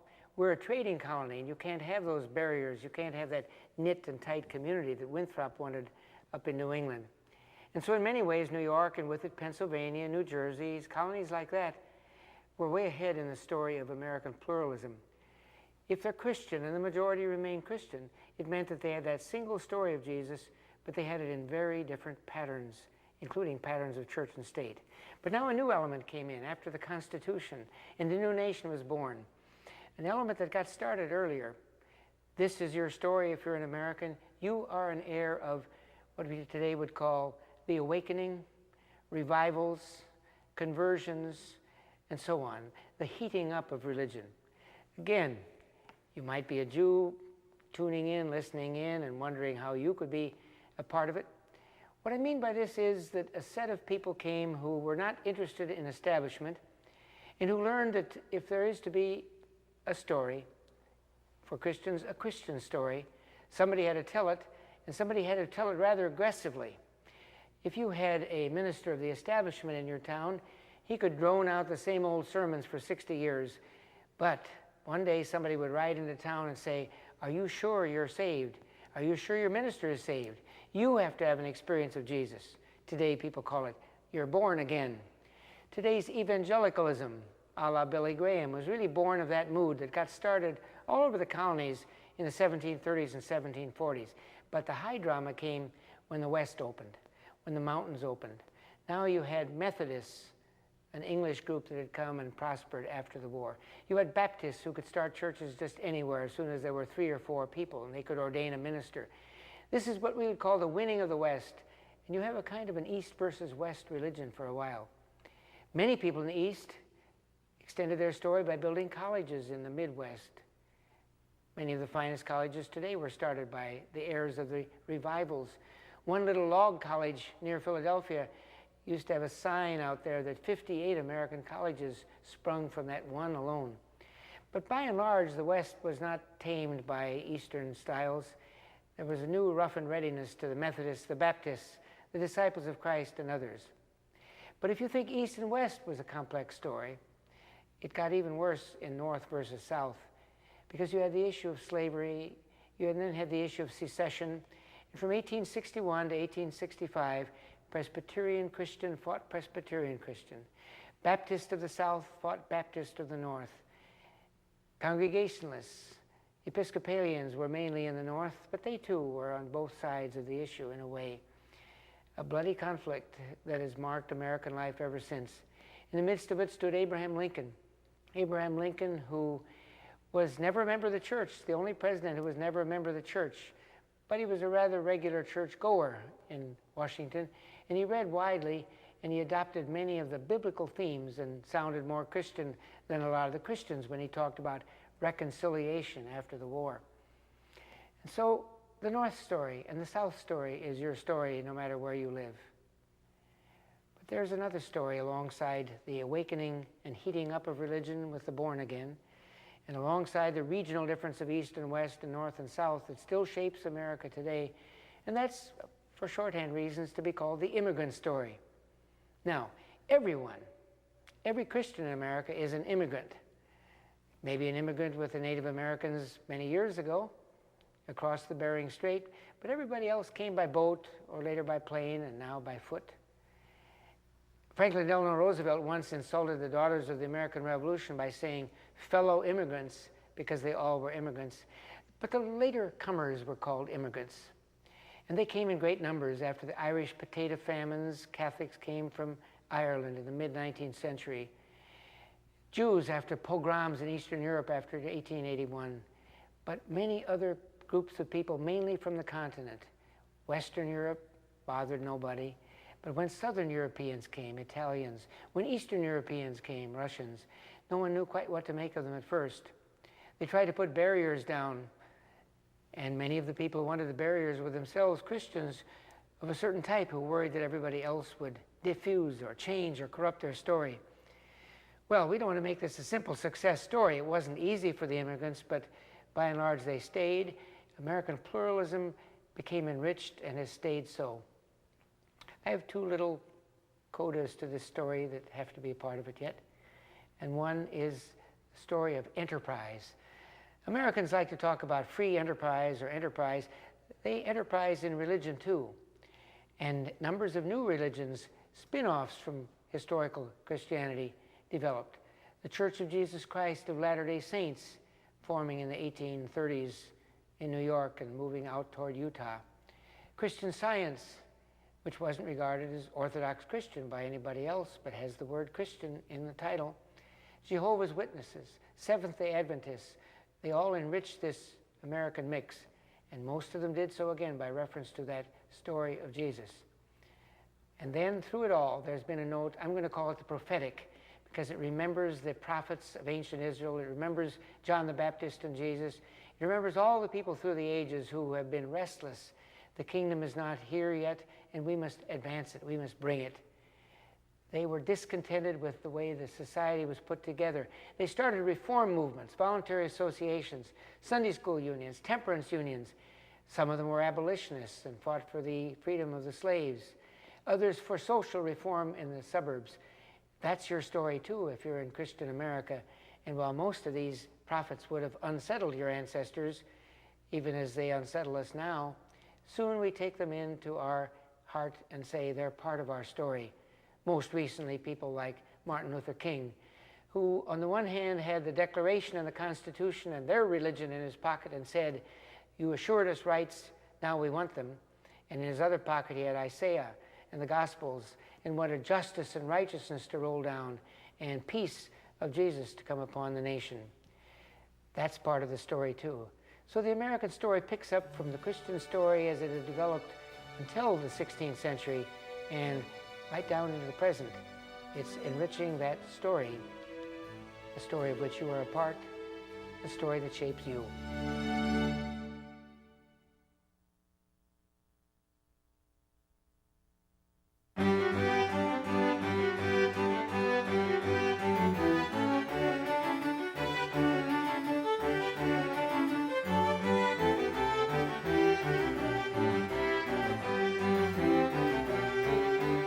What's your story?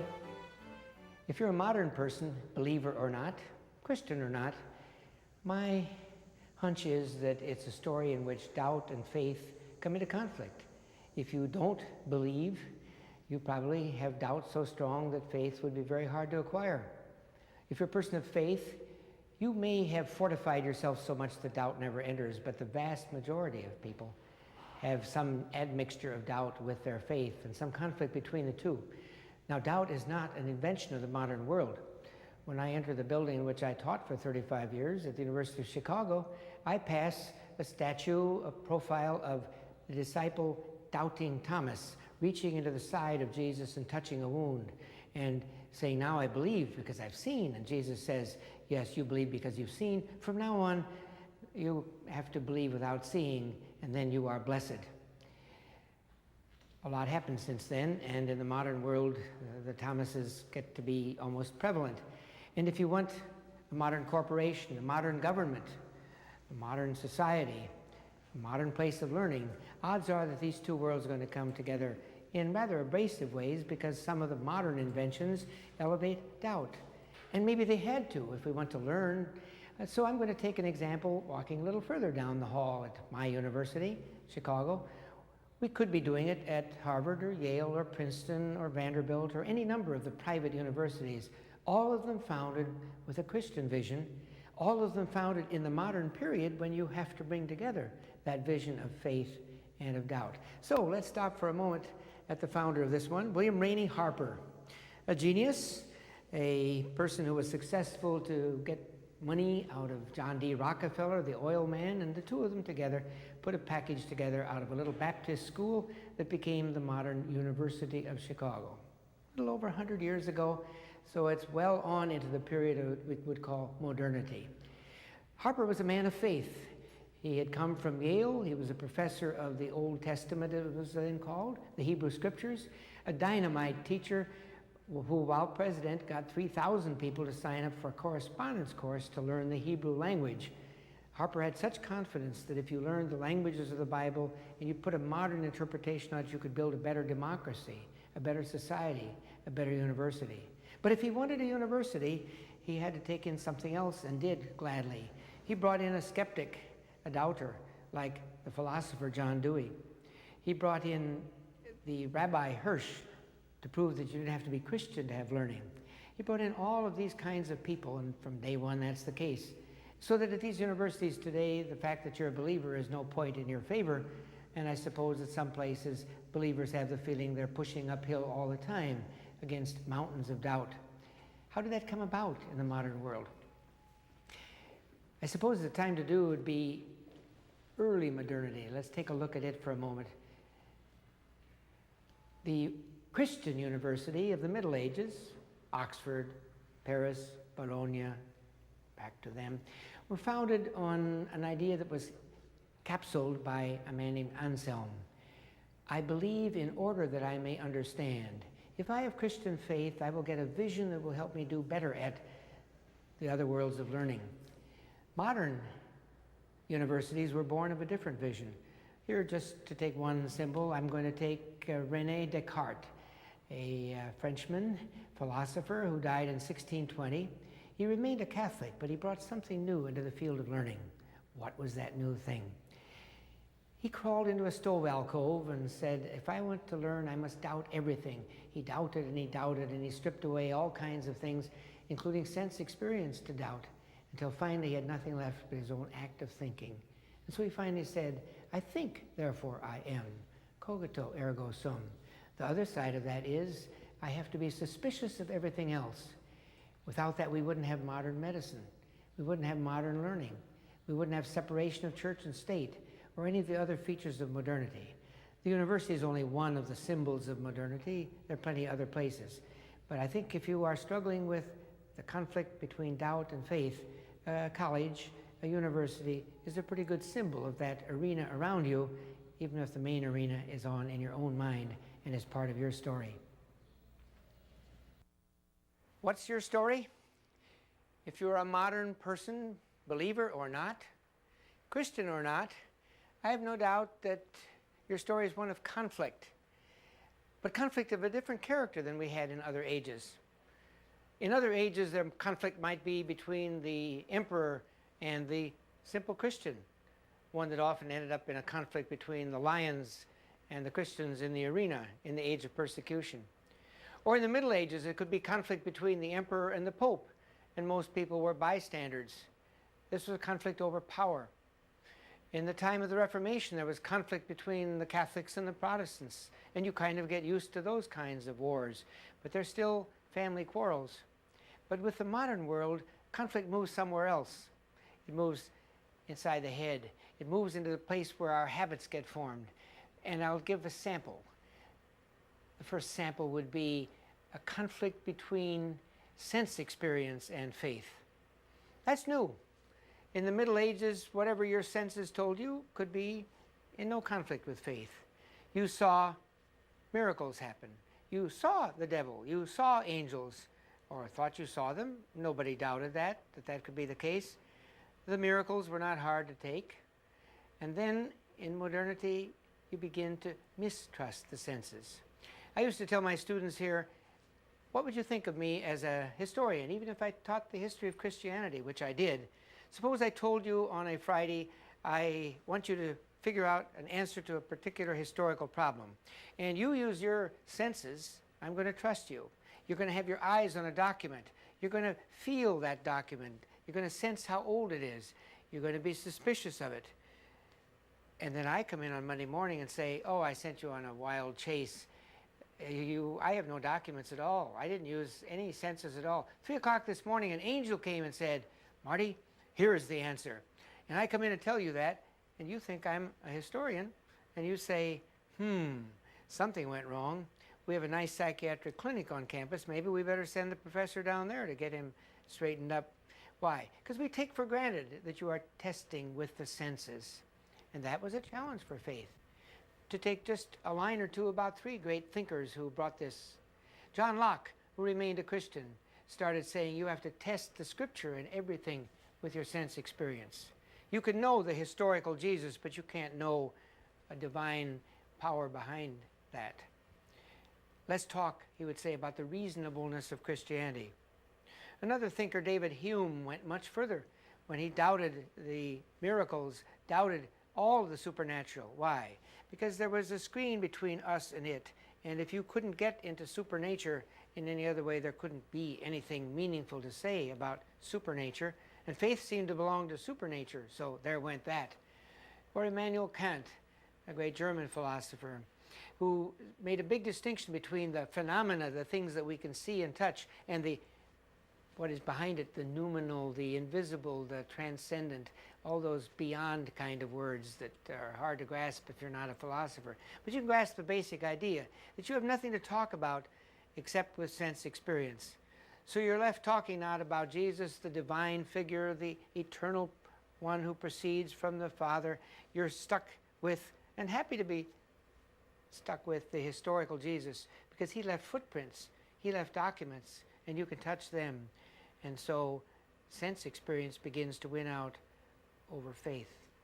If conflict is a big part of your story, and if it's in the mind and in the heart, then I have a second one that I have no doubt is live if you're a Christian.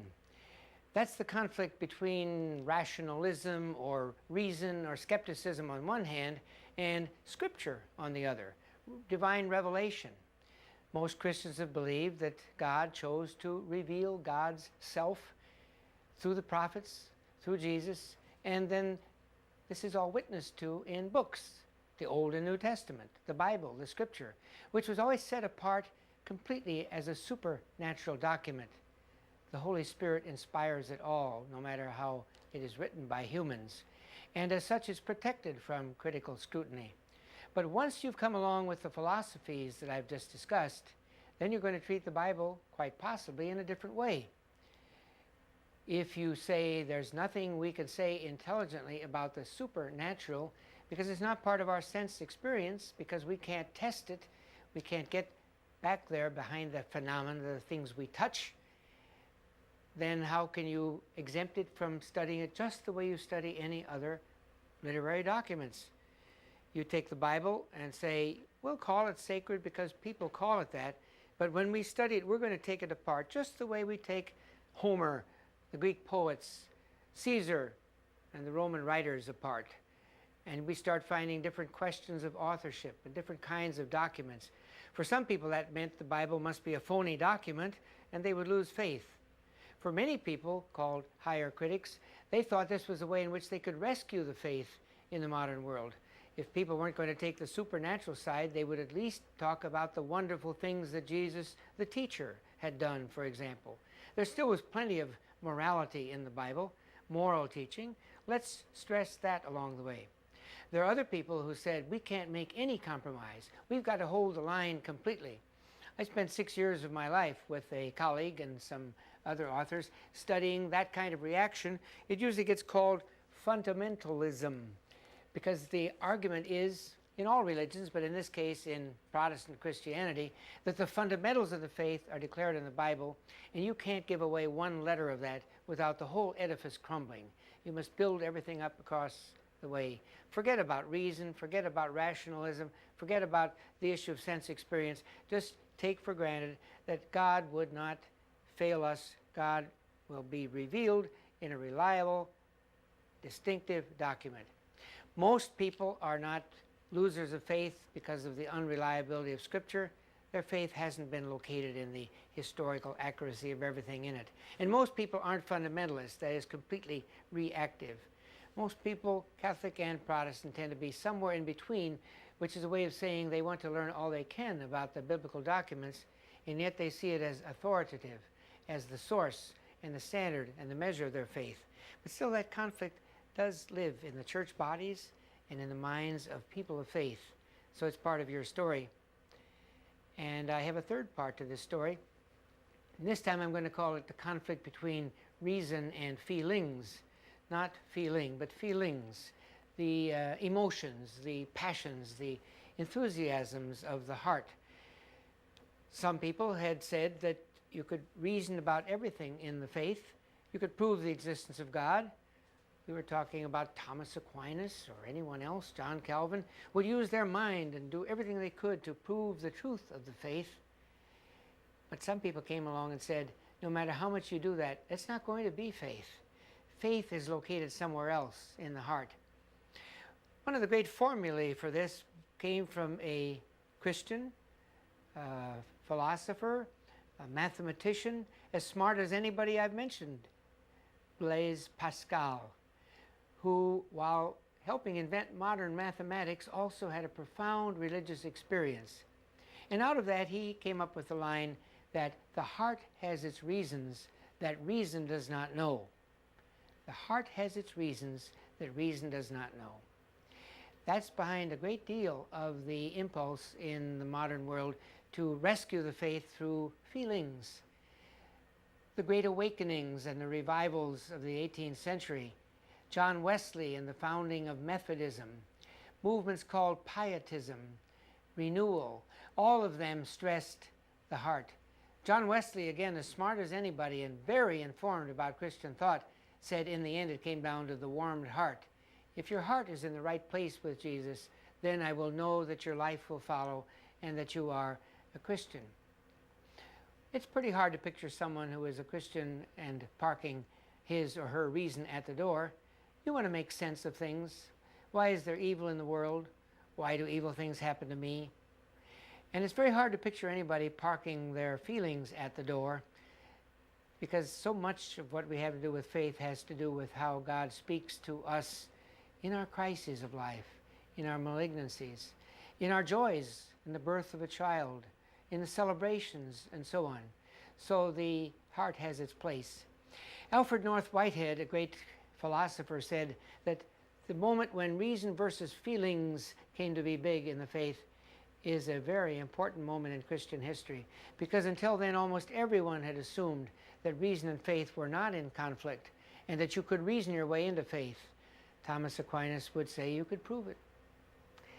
No longer, Whitehead said, will people take up that trail and argue the faith. They're going to rely upon reason. And he said it wasn't a bad instinct. It appealed to the hearts and minds of the factory workers and the farmers, people who hoped out on the new frontiers of a place like America. They didn't need to be reasoning. They didn't cart big libraries over from Europe. They had to talk to God directly. And I think that that conflict, never going to be resolved in the mind of anyone or in the church at any age, can be a very creative one. And therefore it remains a part of the Christian story. And if you're a Christian, it's part of your story. If I've had anything right about your story as being a story of conflict as you live in the modern or the late modern or the postmodern world, I'm calling it modernity, then we'd have to look at some subtler features. Not always do the challenges come from people like David Hume and Immanuel Kant. It often comes through the adjustments that ordinary people with ordinary names make, and we're all a part of that story, and we feel those conflicts too. For some, the conflict is described by the words the secular versus the sacred. Secular comes from a Latin word that means of this age. In a sense, it means that we do our thinking without any reference to anything beyond our time and our place. Words like beyond disappear. Words like transcendent disappear. And all we're left with then is the joys and sorrows of our lives of sometimes quiet desperation, sometimes joys. The secular didn't always come about, I say, because a philosopher defined it. The people defined it. The Industrial Revolution, for example, was an agent of this increase of secular styles and thinking. The Industrial Revolution occurred, in a sense, late in the 18th and early 19th century, when they began to harness steam and put the boilers on wheels and thus have rapid motion, the railroads. And soon, when machines could make machines in the large factories with the smokestacks and brick, and people who lived in little villages and farms moved to new places, huddled together in huge cities. Interestingly, in many parts of the world, the United States being among them, the Industrial Revolution did not mean a loss of faith, but it often meant a change in practices. And those practices really hit the churches hard, for example, in England and in Western Europe.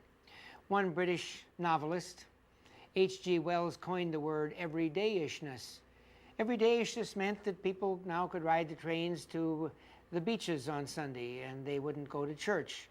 Everydayishness meant they had to spend some time in their young labor movement, and they wouldn't spend it in the church hall, they would spend it at the lodge hall or the union hall. They would make all of these kinds of adjustments, and they wouldn't kill God, but they would begin to live in such a way that there was a conflict now between Sunday and the rest of the week in a different way. There was a conflict that reached into all parts of life. The growth of modern entertainment, modern media, and all of these. They don't have to be in the hands of people who want to kill off God, but they do bring about change. I often talk about America as a place where as many people as ever say they believe in God, 9 out of 10. As many people as ever say they believe in Jesus, 8 out of 10. But there's some decline in the participation in the communities of faith. And in no small measure, that's because of secular, practical, everyday-ish adjustments. The weekend has grown, and it doesn't pay to stick around for an hour of worship. And so worship means less. We move into high-rise apartments, and we put less energy into the institutions such as the church. Everydayishness plays its part. But I can't close this without giving some attention to the fact that there were some philosophers who did line up their guns against the faith, and I want to mention just a few. I give them a little code name. I like to call them the great bearded God-killers of the late 19th and early 20th century. And let's just point to them. Not try to do justice to all their thought, but remind ourselves what the historian meant when he talked about pitiless and persistent rivals of Christianity. One was Charles Darwin, who in the middle of the 19th century, though he was to be a candidate to be a minister himself, said, I put my beliefs in my drawer and I went off on my scientific researches, and when I came back, the beliefs had shriveled. They meant nothing. What had come in their place was a belief in evolution, in natural selection. Many Christians adapted to it, but many others found it to be an assault on the Bible's account of the beginning, or on human dignity as being made in the image of God. And so there still is conflict over evolution. Or a second of these bearded God-killers was Karl Marx, mid-19th century inventor of communism, who believed that religion was the opiate, kind of opium of the people. It lulled the peasants and the poor factory workers into the belief that at least in the life to come things would be evened up, but you shouldn't try to change your status now. And it gave status to those already in power and who had money, and so you must kill off religion. That pitiless and persistent rival was greatly weakened in 1989 with the fall of the Iron Curtain, and there's not as much left to it as before, but the legacy is there. The third of the great bearded God-killers has much less influence than Charles Darwin as an evolutionist or Karl Marx as an economic thinker, but in the intellectual circles he played a part. Friedrich Nietzsche thought that Judaism and Christianity were slave religions, and he wanted to see the development of the superhuman, Superman, or whatever. And to do that, you had to kill off all these illusions about God. And he said, in effect, I went out into the village square and joyfully announced the death of God, and now humans could be free. Many nihilistic philosophies of our own time, beliefs in nothing, have risen from people like Nietzsche. And the fourth of these is Sigmund Freud, into this century, a bearded God-killer who was really quite sure that if humans were to come to terms with their own inner life, their own psyche, their own libido, their own superego, he invented many of these terms, they had to fight against Moses and monotheism and Jesus, and they had to see the ways in which faith was an illusion. So in all these respects, we can say that these bearded God-killers had strong impacts, and many people lost the faith along the way. And yet here we are. 1/3 of the world is Christian before these assaults, and 1/3 of the world is so after. And if Christians lose somewhere in a part of the world, they grow in another part of the world. And if they got beat back for a while on the reason front, they recovered on the emotions front or the heart front. For if the reason had its reasons, the heart had its reasons that reason did not know, as we heard. So there have been revivals and awakenings. There have been inventions of new forms. Instead of preaching the opium of the people, the churches came along and tried to invent their own patterns of justice. The American Civil Rights Movement is a good illustration of all those reverends who are out there leading people. Mother Teresa and curing people. All these are ways of reaching for resources that had not been recognized before. So if you're in the Christian story, you have to know that it has climaxes and anticlimaxes, ebbs and flows, defeats and victories, sometimes partial victories, always new resources on which to draw. And so long as there are so many people who are somehow devoted in faith to the story of Jesus and the story of Christianity through the ages, they will keep finding those new resources. And if you are part of that adventure and are yourself called Christian, you may very likely find some such resources on which to draw. And they will be part of the story, and you will be helping write the story of the future.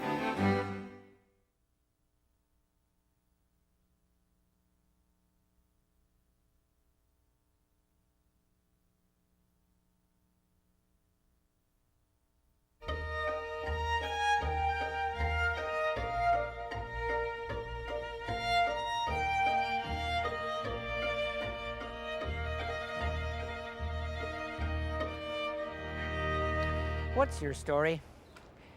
I have no doubt that if I ask you that about your personal life, you won't start by saying, I am a member of the human race, or I am a human being in general, or even I am an American.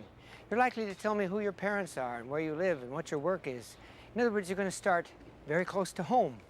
We all have that impulse and instinct to measure things most important if they're near us. Even if an airplane goes down a couple miles north of the Canadian border, if you're a U.S. citizen, it somehow seems a little less your story than if it's a few miles on this side of that border. That may not be the prettiest image of the human race, but it's the case. If it's a matter of rescuing our own child or giving money to rescue somebody in India, you know which we're going to do. We try to get a global vision, and yet we always start close to home. So, as far as your Christian story is concerned, if I start by asking you about it, odds are you talk about your own personal life, your prayer life, your experience, things you've gone through, or whatever. And maybe you'd get as far as your local congregation or parish, or some Christian movement of which you're a part, and then maybe a denomination, and finally you do what you say in the creed, you believe that there's one holy Catholic, holy Christian church around the world. Well, when you're going to talk about what's become of the Christian story, we have to remember that larger perspective as well. And that larger perspective is a little hard to come by. Again, I think we in the United States and in North America tend to think this is the homeland of Christianity, and we send out missionaries from here, and we send out development programs, and we send out food and healing. It's not quite that way. If you get a global perspective, the larger image, you don't just measure things from your own church tower. Just take numbers, for example. Africa. In the last 24 hours, sub-Saharan black Africa has 16,000 more Christians than it did 24 hours ago. And in the northern world, our part of the world, Europe and America, there are probably 3,000 fewer along the way. So we better pay attention. 2000 after Christ, there are believed to be about 343 million Christians in Africa. Hold on to that figure, because then you go to Latin America, combining the Catholic Church that's been there for 5 centuries and the evangelical Protestants and the mainline Protestants and the new movements. Add them all up, you're going to have 470 million. Asia, we think of as Buddhist territory, communist territory, Hindu territory, but add up the Christians of the subcontinent and the rim of Asia, and you're going to get 301 million, according to the atlases and computers and census for the year 2000. Europe, tired old Europe with a lot of empty churches, 536 million. We don't count them quite as enthusiastically as the others. They have a lot to relearn if they want to be a part of global Christianity in new ways, but still, they are the parent of so much of the rest of it. Well, after all those 343s and 470s and 301s and 536s, where are we? North America, 220 million. Rather puny, way down the list. Very important, it's our home. But let's for a moment stretch and talk about how the Christian church came to be a global phenomenon, and not just what one great Catholic of the 1930s said when he said, Europe is the faith and the faith is Europe. Today the whole world is involved with the Christian story, and we're a part of it. I moved very rapidly in thinking of what stories are like, from the most intimate to the global, from the idea of a family and a personal life to hundreds of millions of people in different continents. And that's quite a leap, and what we have to learn if we want to see how these interact is to find different perspectives, different ways of listening, different ways of looking. I spend my life doing this in several different ways, and I try to teach my students to think of looking at the Christian church the way they look at a hurricane, or the forces against the Christian church as the way they look at a storm, the hurricane. There are really 4 vantages. The one, when I use the hundreds of millions figure, is what happens when we go into a satellite image. When you see a hurricane coming, you see these silvery ribbons in the Caribbean. You're 30,000 miles away from them. That's pretty safe. You get closer. You get closer as you do in a C-130, where you have all the measuring instruments, but you move in the eye of the hurricane with the hurricane. You're pretty safe. We've never lost a C-130. More dangerous is the vision from right close on the ground. The bridge tender who sees to it the last people are leaving the island. Or the physicians and nurses who can't leave the island. Or the people in the boats who would have to take them across. Or the police, or the weather people. They can't leave, though they know all about it. That's a close-up and dangerous view, but an important one for getting the story. And then finally, for the 1.8 billion, it's the vision of the people in the hut itself, each little hut, where you could put up the plywood and get out the sandbags and know the storm is coming. And you might be devastated by it, or you might get out of town. We may live on all those levels, and for the moment, I'm starting with that satellite vision. A very different picture when you talk of how the Christian church moves around the world. How did it get there? Today, with the slippage, if you will, into the southern hemisphere or into the poor world, I often like to picture the old paint advertisements. We cover the earth, and it showed a kind of a gravitational pull of the drops of paint from the northern to the southern world. That's part of what's happening on the C-130 or the satellite image of what's going on in America and in the world. How did it get there? In a little while, we'll do a little close-up of the missionaries. It got there really in two ways. It got there by conversion or the sword. A very distasteful part of the Christian story is when it got there by the sword. A king would be converted, he'd be baptized, and he made everybody else follow. Clovis of the Franks, today's French people, was baptized, and so all his people had to be. Olaf Tryggvason, 1,000 years ago, the most feared Viking, was not out after gold, he was out after souls once he was converted. When he found the king who had killed his father, he forced an adder, a poison adder down the throat. It didn't kill the man, so they put a hot grill on him, and that killed him. And Olaf would take his sword and turn to the other tribe and say, now you have a choice, be baptized or be killed. Well, given those odds, you know what you would have chosen, I suppose, and that's what we call the conversion of the North. Through the years, though, the conversions that stuck were one at a time, as people came to accept the story of Jesus and make it their own. You can't have the great global shift in the location of Christianity without a great deal of change. And we, in our kitchens and our local churches, are being changed all the time, and our stories grow by the fact of these great Christian changes around the world. What occasions the change? Well, if you've been in Africa and you've been a nature worshiper, if you will, and then you are converted to Christ and you become a part of the church, you're very different than if you were a European where you got your Catholicism or your Protestantism mixed with Plato and Aristotle. I could go to church 10 years and not hear the words Plato and Aristotle, but if I've studied them, I know good and well that a lot of the concepts we're using are colored by that. Even our attitudes toward the physical world around us. Somebody said you can't have the physical side of the Christian faith unless you have a loaf of bread, a bottle of wine, and a river. But you can't have a bottle of wine everywhere except by importing it. And I remember a meeting in 1960 of people of the churches around the world where an African bishop got up and said, would you help us through this problem? We know that we're supposed to use the fruit of the vine, but grapes don't grow in our country, and when we're at war, we can't import grape juice or wine, but we have sweet potatoes, and they are a kind of a vine, and we can make a sweet potato brandy. Would that be all right? Do you think Jesus would have approved of that? And we laughed. We thought it was trivial, thought it was humorous, but it's very real if you are in that situation. And we're learning a good deal more about taking those situations seriously. You see it in our art. Nowadays, we know that if there's a painting of the Nativity or the Holy Family in Korea, Jesus is no longer going to look like a blonde European, the way the blonde Europeans painted him. He's going to look like a Korean. People paint Jesus with their own brush, and they interpret the faith in those terms. So it is with music. A hymn book in almost any church body in America today is going to include some hymns from South Africa, from Venezuela, from the Philippines, or whatever. And they become a part of our thinking without our hardly even knowing it, till we sing them as readily as anything else along the way. So I think we all have to be ready for these great changes that come, and our stories will grow in the light of these experiences. When we get to the story of how Christianity came to move from Europe to the whole globe, we get into a lot of controversy. One of the great modern storytellers of Christianity called the 19th century the Great Century, because it expanded into all the world through a burst of energy unseen before. I know plenty of people, historians, who tell the story of that as the ugly century, a bad time. Why?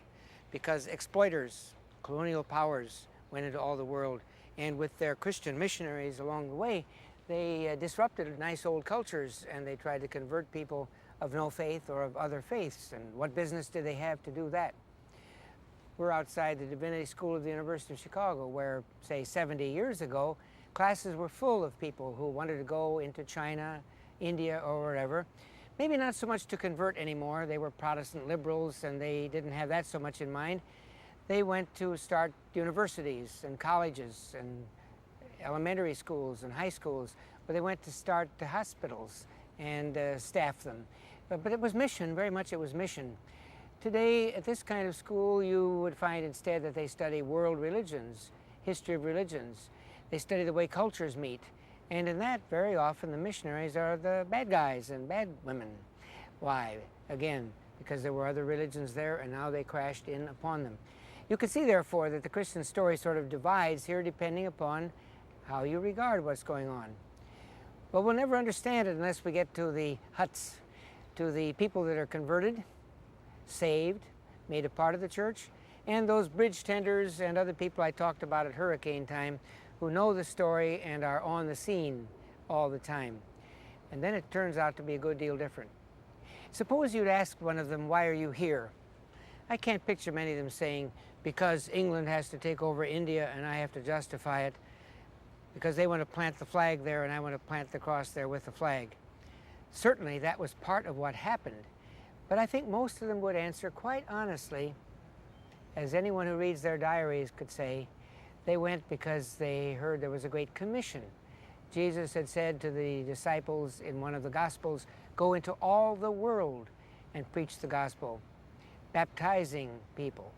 And they thought if that was the command, they should do it. And Jesus had given the promise that he would be with them, and they did it, and that became their story. And so they went and they did it. They would say, we are doing it to save souls, to fill up heaven, to enlarge the number of people who will be there. And we're going to make their bodies more whole and their minds more alert. How can you fault us for that? One of the people, I think, who had a kind of an interesting view of this was Adlai Stevenson, who had no special investment at all in Christian missions. But in the 1950s, he was the United Nations ambassador from the United States. And on a trip to Africa, he was taken around by some people in the new churches that spring up there, out to the old graveyard where the 19th century missionaries and their husbands or their wives and their children were buried. And he came back and he said, the thing that impressed me was the graves. Oh, the graves, all the graves. What struck him was that people would not have gone to such lengths of catching tropical diseases and so on if, in spite of condescension, in spite of wrong interpretations, they had not loved the people that they were there with. And there are many records in their diaries and letters of that. So, yes, don't forget the story of misuse of power and of colonialism and of tromping on other people. But the story also has to say, let's get up close to the people who went for a variety of reasons, very often of Christian love. And then a lot of them came home. World War I, World War II, they were unwelcome. Nation after nation might have closed the door to them. Iron curtains fell and no more missionaries could go. China closed and the missionaries had to go home. And what happened? The church grew. Interestingly, the story of the Christian church grew after the missionaries went home. They told the stories of Jesus, and they told these stories, and they planted churches, often with some little success. And today there's quite a burst of what are called the indigenous churches, the churches that grow up on their own soil. If you really want a word to clear your throat, they're autochthonic churches. They are out of the dirt and the soil of a place itself. Africanity, African Christianity, Latin American Christianity. I visited some of these churches. In South Africa alone, the African Indigenous Church numbered at that time over 2,000 separate, shall we call them churches, sects, prophetic movements. A prophet would rise and get a vision, often Pentecostal, and gather a group, and soon they had the structure of another church. I said, it's nice to be here in the AIC, the African Independent Church. And they said, independent of what? We're the indigenous churches. We've grown up on our own. And they have their own flavor, and they want to be tied to the rest of the world.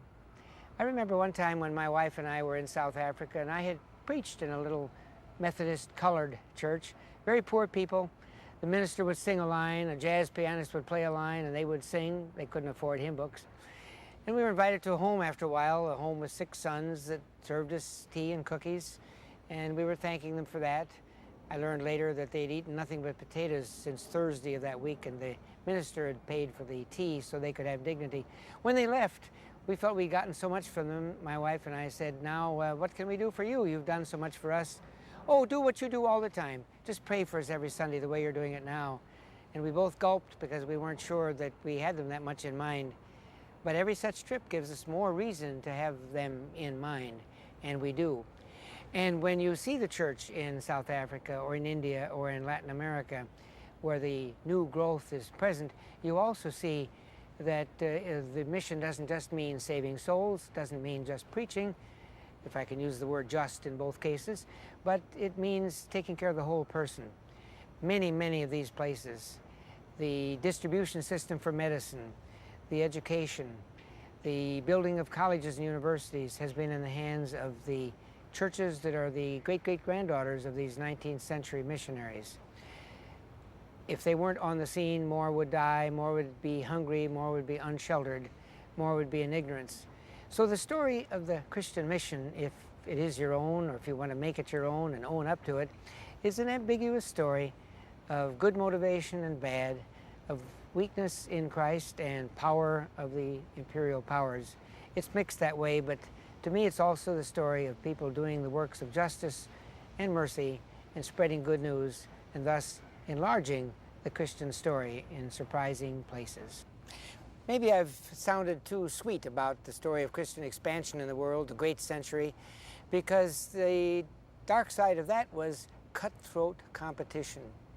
Christians who hardly recognized each other as sisters and brothers in Christ as they claimed to, but people that you wanted to beat out. You wanted to get there before the Catholics did, or the Catholics wanted to get there before the Baptists did, or whatever. Carving up a world where there are a couple billion people when this all started, and yet you wanted to be sure that you were the victor and the winner. And it almost appears, if you say that there are 25,000 separate denominations today, that they don't even share a common story at all, though there is at the heart a common story. It's almost like little balls of mercury spreading all over the place. But that's not the end of the story. In fact, the story as I'm telling it and you're living it is not ending. The next phase of the story was the search for unity, because the time came when the mission expansion and the cutthroat competition was self-defeating. A very famous story is told about the 1930s when the low caste in India, led by a Dr. Ambedkar, showed signs of restlessness in their kind of Hinduism. They were tromped on by everybody. That's what it means to be low caste. And along came these Christians talking about the human dignity and justice and God's love and all that would follow. Bishop Azariah met this Dr. Ambedkar, and they talked about it and how you could have this story of Jesus as your own. And in the end, the spokesperson for the low caste said, you know, in our misery, we're at least united. If we became Christian, we would then be divided. Well, those kinds of stories throughout the 20th century kept coming back to the old home bases in Europe and America. And they induced a lot of people to work into change. Beginning in 1910, at a famous missionary conference in Edinburgh, where they decided this has gone far enough, we have to find patterns of working close together. Whoever looks at the story of the last 2 centuries might think that the 19th century was one of the centrifugal force, out of a center into all the world, becoming global. And the 20th century is a time of centripetality, trying to find the center again, letting gravitational pull come toward the center of that story, because it shows up in people baptizing and recognizing each other's baptisms, trying more and more to commune at each other's altars, trying to blend their stories along the way. And then all of a sudden, from under the surface, we find a lot of old discontent still showing. Many of them are men versus women, rich world versus poor world, or rich anywhere in the world versus poor, or different races and different ethnic groups at great distance from each other, having a hard time getting their stories to blend. So I suppose you could look out in pessimism, and you want me to cheer you up and say, be optimistic, and that's foolish. Both of those are foolish options. Be realistic, one would say, as you look at the story, and be full of hope. Realistic hope isn't a bad way to look at the turn into the new millennium and the charter. And if anyone looks at the Christian story with realistic hope, eyes wide open, and eyes also on the horizon and on the future, it doesn't take long until you say of this Christian story, this Christian thing that begins with the biblical story of Jesus and carries on into our own time, it has a plot. And what's interesting about that plot is it's unfinished. And as individuals and as groups, you're in that plot. It is your story, and you're adding to it.